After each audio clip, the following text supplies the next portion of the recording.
오늘 우리에게 주시는 하나님의 말씀은 에스겔서 7장 14절부터 말씀이 되겠습니다. 에스겔서 7장 14절부터 27절까지 말씀입니다. 구약성경 1157쪽 에스겔서 7장 14절부터 저와 여러분이 한 절씩 교독하십니다.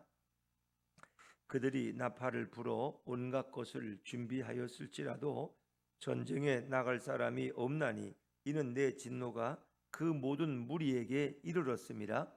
밖에는 칼이 있고 안에는 전염병과 기근이 있어서 밭에 있는 자는 칼에 죽을 것이요 성읍에 있는 자는 기근과 전염병에 망할 것이며 도망하는 자는 산 위로 피하여 다 각기 자기 죄악 때문에 골짜기에 비둘기들처럼 슬피 울 것이며 모든 손은 피곤하고 모든 무릎은 물과 같이 약할 것이라.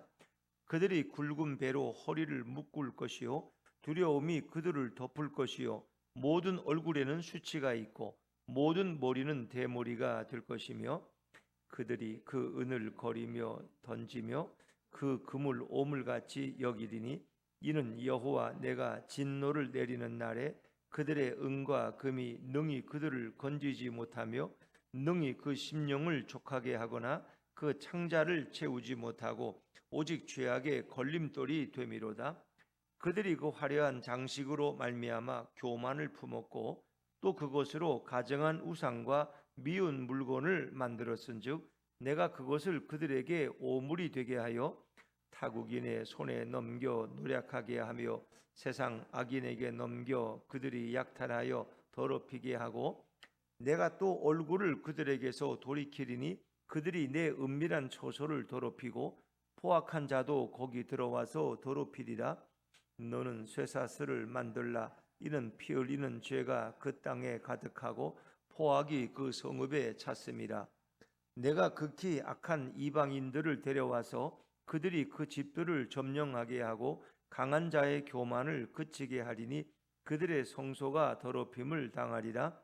대망이 이르리니 그들이 평강을 구하여도 없을 것이라.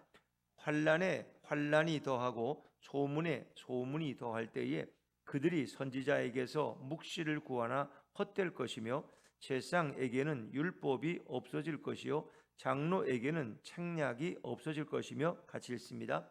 왕은 애통하고 고관은 놀람을 옷 입듯 하며 주민의 손은 떨리리라. 내가 그 행위대로 그들에게 갚고 그 죄악대로 그들을 심판하리니 내가 여호와인 줄을 그들이 알리라. 아멘. 할렐루야. 네, 은혜 자리에 나오신 여러분 위에 주님의 축복과 은혜가 넘치기를 간절히 바랍니다. 우리 이수희 집사님은 어디 갔다 오셨어요? 다녀오셨고 그래서 몸이 아프신가 너무 더워서 이렇게 지치셔서 그런 생각이 드니 다행이군요. 잘 예, 감사합니다. 네. 자, 에스겔 7장은 종말에 관한 일들을 말씀하고 있는데 어제 우리가 13절까지 살펴본 부분에서는 이제 모든 것이 끝났다. 이제 끝이 왔다. 2절부터 6절까지는 끝이 왔도다, 끝이 왔도다 그런 말씀이 한 6번 정도 반복돼요. 이제 예루살렘의 끝이 왔다는 것이. 이제 수많은 예언자들이 수백 년 동안 예언하면서 너희가 하나님을 떠나면 안 된다. 너희가 하나님을 떠나고 우상을 숭배하면 너희가 망한다고 했는데 이제 그 때가, 그 마지막 때가 이르렀다는 거예요. 그 종말의 때가 이르렀다는 거죠. 이제 그것은 곧 예루살렘이 회파되고 바벨론에 의해서 파괴되어지고 포로로 마지막 3차 포로로 끌려가는 이제 그런 얘기를 이제 에스겔이 예언하고 있습니다. 자, 그런데 오늘 14절부터는 마지막까지는 이제 그것이 얼마나 비참하고 처참한 것인가. 이제 마지막에 와서 예루살렘이 이제 멸망당하고 다 살육을 당하고 전염병으로 죽고 그리고 이 성전이 파괴되어지고 이런 모든 과정 속에서 얼마나 그 죄의 결과가 비참하고 가슴 아픈가를 우리에게 말씀하고 있는 것이죠. 자, 사실은 이 모든 것은 이스라엘이 받는 벌이고 하나님의 심판의 결과죠. 그것은 이제 우리가 앞부분에서 나왔지만 너희의 가증한 것 때문에 가증하다는 거, 하나님이 미워하는 거 뭐예요? 그 구역질 나는 게 뭐예요? 우상숭배라는 거예요. 너희의 우상숭배 때문에 결국 이 나라가 망한다는 거예요. 너희 가정. 그래서 내가 너희를 심판하는데 이제는 자비도 베풀지 않고 긍휼도 베푸지 않고 정말 준엄한 심판을 내릴 것이라는 거예요. 자, 그래서 이제 14절부터는 정말 완전히 이제 이 바벨론에 의해서 파괴되어가는 그 성읍의 그 혼란상을 우리에게 말씀하는데, 전쟁을 치를 준비는 했지만 전쟁을 치를 수 없는, 왜? 그것은 하나님의 심판으로 오기 때문에 그들은 아예 전쟁할 생각을 못하는 거예요. 자, 우리 14절 말씀을 좀 읽어볼까요? 14절입니다. 14절 시작. 그들이 나팔을 불어 온갖 것을 준비하였을지라도 전쟁에 나갈 사람이 없나니 이는 내 진노가 그 모든 무리에게 이르렀습니다. 나팔을 불어서, 나팔 분다는 건 전쟁 준비예요. 전쟁이 났다는 거예요. 외적이 침입했으니까 나가 싸우자는 거예요. 근데 나갈 사람이 없다는 거예요. 예루살렘 성에 이미 1차, 2차 포로로 끌려가고 뭐 남은 자들이 있었겠죠. 근데 전쟁에 나갈 용기도 의욕도 없다는 거예요. 왜? 그것은 단순한 전쟁이 아니라, 예전 같으면 다 나서죠. 하나님이 우리 편이시니까. 근데 이건 아니에요. 수많은 예언자들의 예언이 너희는 바벨론에게 이제 멸망당할 것이다. 그들에게 대항하지 말아라. 그들에게 싸워봤자 헛된 것이다. 이건 하나님이 너희를 치시는 거지 바벨론이 치는 게 아니라는 거예요. 그래서 14절 후반절에 보니까 이는 내 진노가 그 모든 무리에게 이르렀습니다.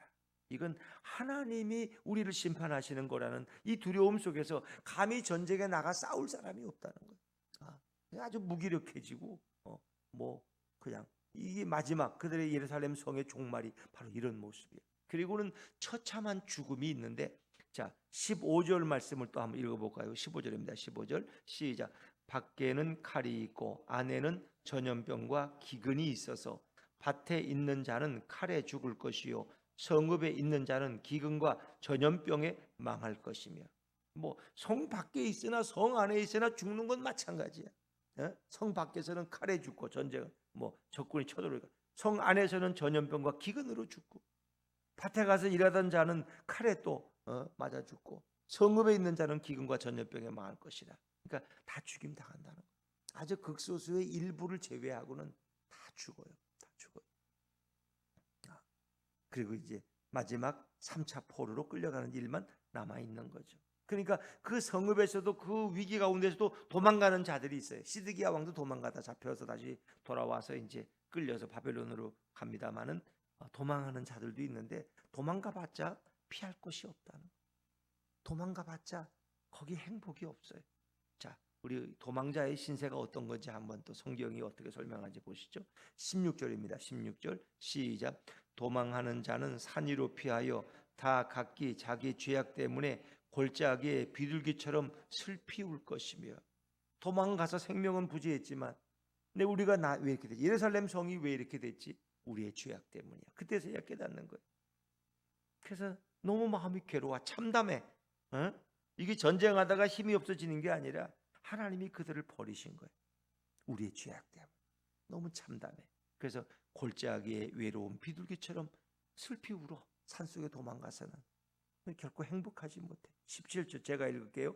모든 손은 피곤하고 모든 무릎은 물과 같이 약할 것이라. 손이 너무 피곤해.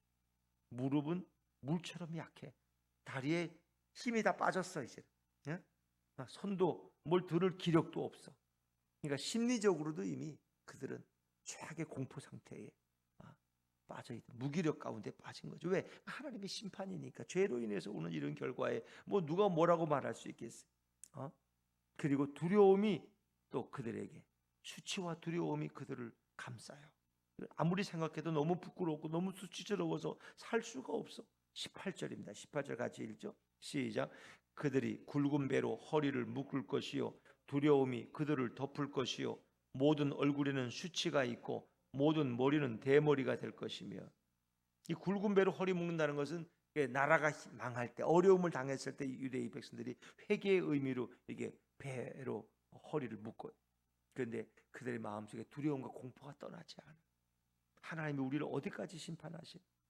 모든 얼굴에는 수치와 근심이 있고 모든 머리는 대머리가 될 것이며, 이것은 대머리가 된다는 건 다 수치와 부끄러움이죠. 결국은 머리가 깎이는 이런 수모를 당하게 될 것이라는.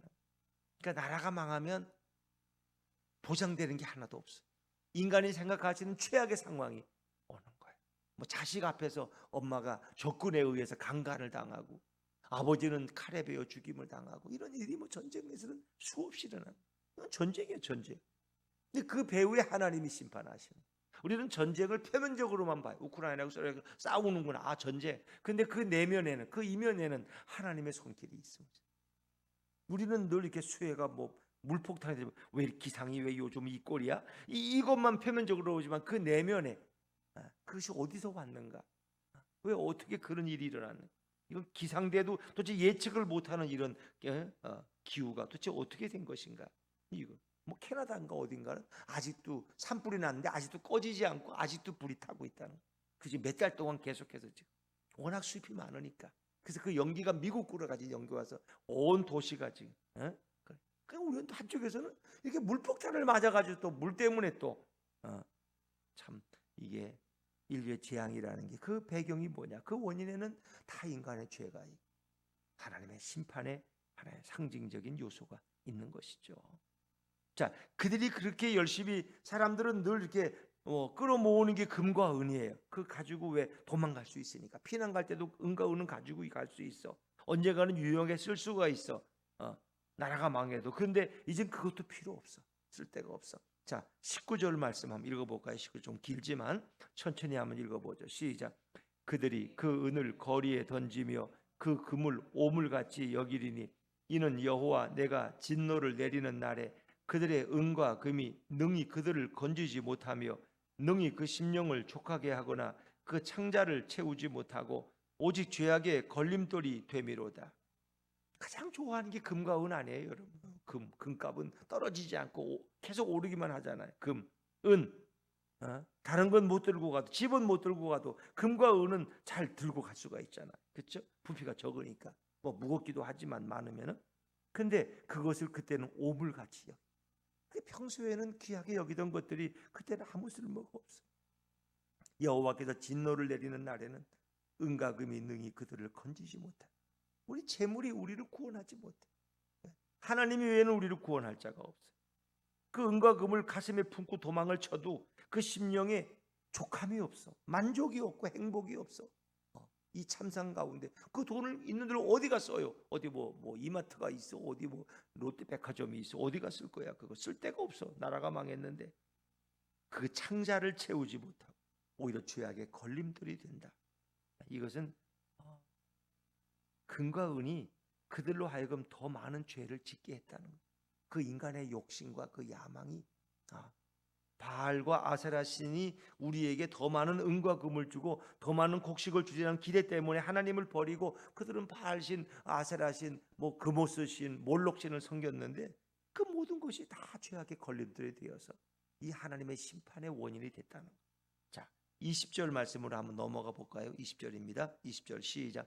그들이 그 화려한 장식으로 말미암아 교만을 품었고 또 그것으로 가증한 우상과 미운 물건을 만들었은즉 내가 그것을 그들에게 오물이 되게 하여. 오물이라는 건 똥과 오줌이 되게 하여, 쓰레기가 되게.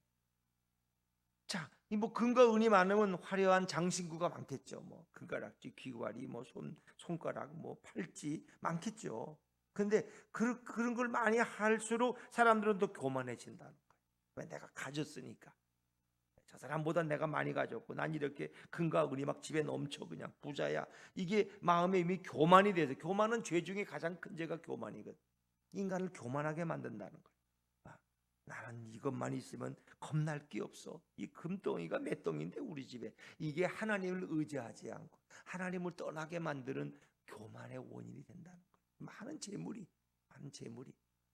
또 그 많은 재물이 그것으로 뭘 만들어요? 가증한 우상을 만들겠다는 거예요. 이렇게 우상이라는 건 금신상, 금으로 가지고 만들어. 아론이 광야에서 금신상을 만들어 놓고 거기다 절하죠. 백성들의 그 금과 은을 다 받아가지고. 또 미운 물건, 하나님이 가증히 여기는 건 뭐 이건 우상에 관계된 그런 것들이죠. 결국 금과 은을 가지고 그것을 만들어서 하나님을 근심되게 했다. 이 모든 것이 지금은 다 오물이. 나라가 망하고 나니까 금과 을이 뭐 필요 있어? 한국은행에 뭐 몇천억을 저금해 놓은들 그게 무슨 필요가 있어? 나라가 망했는데. 또 포탄이 하나 떨어지면 한국은행 기록도 다 사라져 버리고 없어. 그 끝이야. 뭐 내가 죽는데 그게 뭐 필요가 있어요? 그렇죠? 그것만 아니에요. 21절에 보니까 이제 바벨론이 침공해서 이제 그들을 죽이는데 어떤 일이 일어날까? 타국인의 손에 넘겨 노략하게 하며 세상 악인에게 넘겨 그들이 약탈하여 더럽히게 하고. 그 타국인이라는 건 바벨론의 군대가 와서 다 노략질하고 세상 악인이 다 그 바벨론 군대들, 이방인들 그들이 약탈해서 다 더럽히고 뭐 남는 게 없어요. 남는 게. 그리고 하나님의 마지막 남은 거룩한 성전까지도 다 더럽혀진다는 거예요. 이방인들에 의해서. 그러니까 이방인의 말발굽에 의해서 하나님의 성전까지도 다 더럽혀져요. 자, 22절 말씀 22절 같이 읽죠. 시작.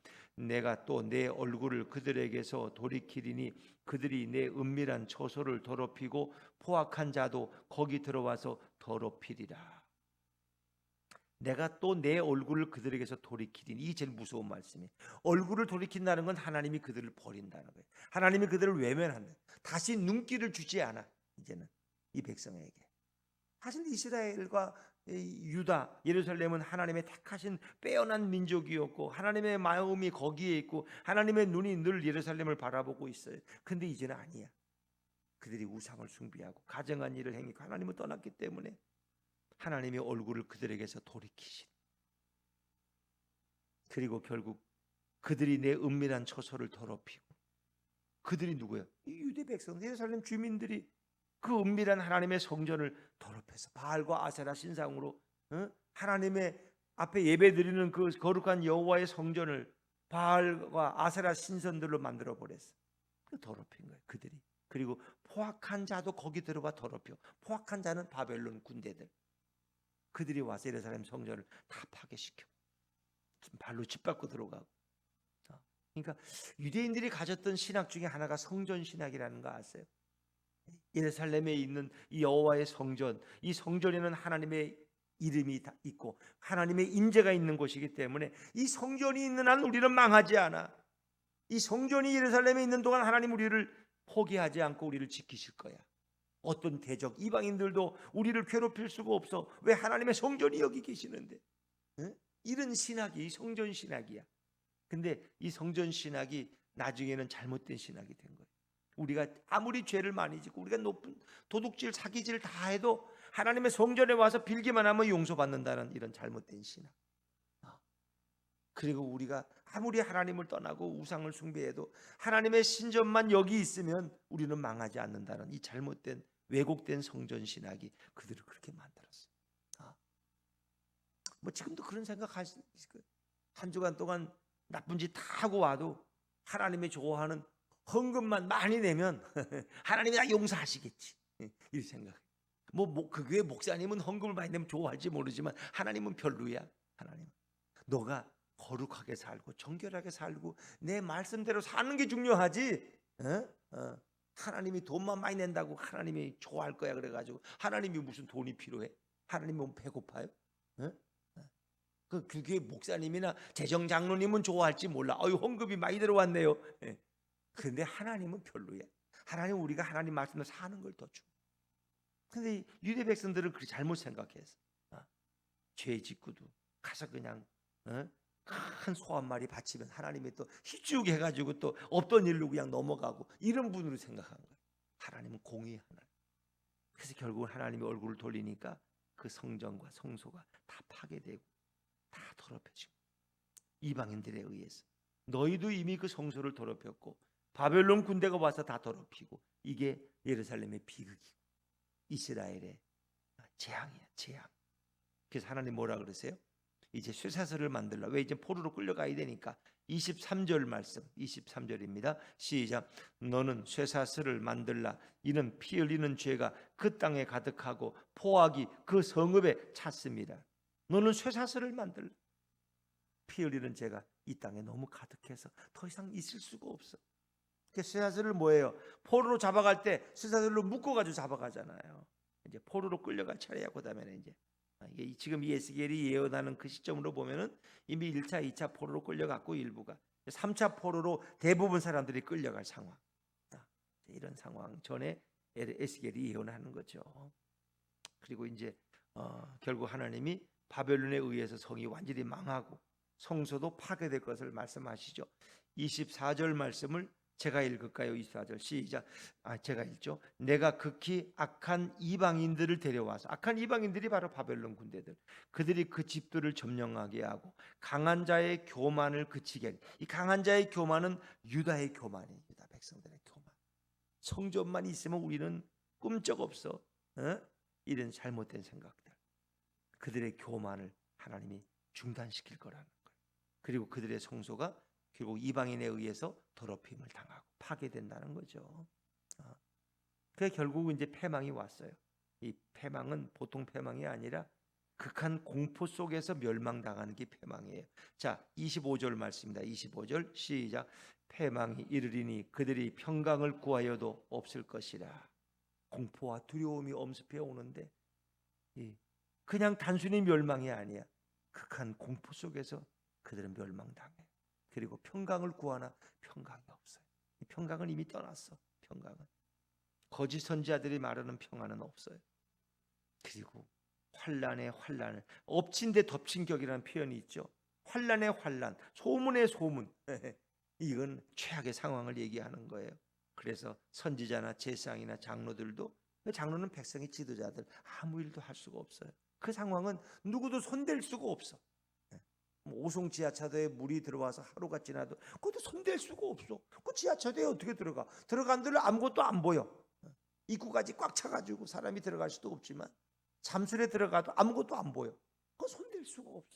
거기. 비가 멈추는 수밖에 없어. 간신히 뚝을 어떻게 세우고 어떻게 물을 뽑아내서 이제 그래도 이렇게 수색 작업이 뭐 이제 거반 끝났죠 다.